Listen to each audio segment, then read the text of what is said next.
جب 15 شعبان کی رات ہوتی ہے اس میں اللہ تعالیٰ آئندہ سال کے رزق کا فیصلہ فرماتے ہیں، بجٹ بنتا ہے۔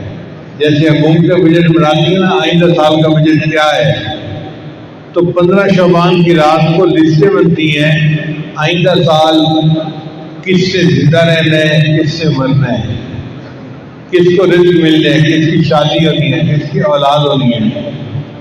تو جن کے رشتے نہیں آتے آج کی رات دعا مانگے، اللہ ان کے لیے رشتے کا انتظام کر دیں گے۔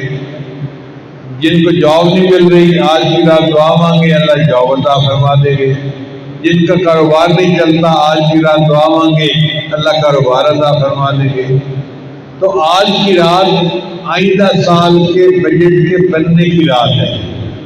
اب یہ بجٹ بنے گا، پھر اللہ تعالیٰ نے وقفہ دے دیا، اس میں اونچ نیچ ہو سکتی ہے، بندہ روئے دھوئے اللہ سے مانگے، اللہ تو دل ہی کر دیتے ہیں اس کی دعاؤں کے مطابق۔ اور پھر جب 27 رمضان کی رات آتی ہے تو یہ لسٹیں فائنل کر کے اللہ فرشتوں کے حوالے کر دیتے ہیں امپلیمنٹیشن کے لیے، پھر تبدیلی نہیں ہوتی، پھر فیصلے ہو چکے ہوتے ہیں۔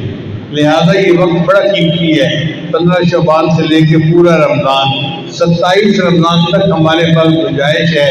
جب افسر فیصلہ کر رہا ہو نا، اس وقت بزنس حفاظت کر لے تو وہ فیصلے کو تبدیل کر دیتا ہے، اس کے لیے آسانی ہوتی ہے۔ جب اللہ نے بتلا دیا کہ میں فیصلے کرتا ہوں اس وقت میں، تو ہمیں چاہیے اس وقت کو ہم رجوع اللہ کے ساتھ گزاریں، اللہ سے دعائیں مانگیں، اور پھر دیکھیں اللہ تعالیٰ کیسے اپنے فیصلوں میں ہم پر رحمتیں نازل فرماتے ہیں۔